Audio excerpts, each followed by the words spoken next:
আচ্ছা, প্রথমে দিয়ে দিলাম কাঁচা পেঁয়াজ এবং মরিচ তেলের সাথে। এখন দিয়ে দিচ্ছি সবজি পরিমাণ মতন, মানে আপনি যেভাবে খেতে চান আর কি।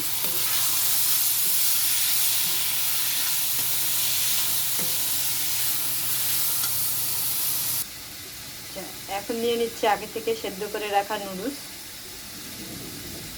নুডলসটাকে একটু মশলার সাথে মাখিয়ে নিলাম।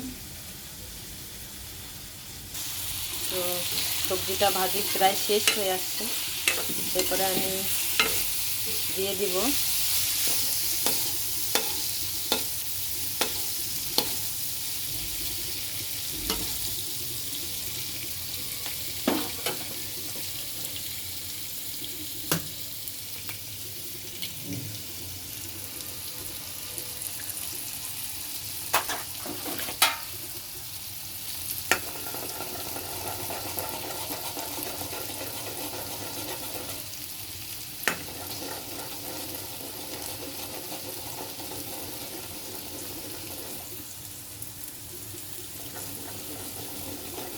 ডিমটাকেও ভাজি করে নিলাম সাথে।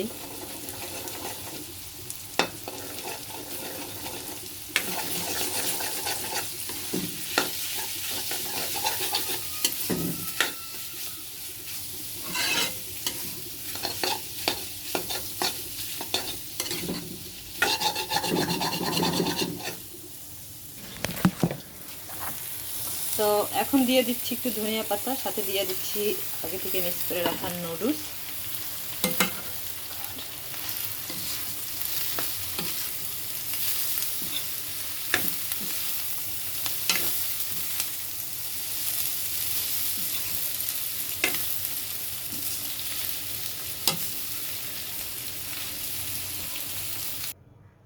তো হয়ে গেল আমার রান্না কমপ্লিট।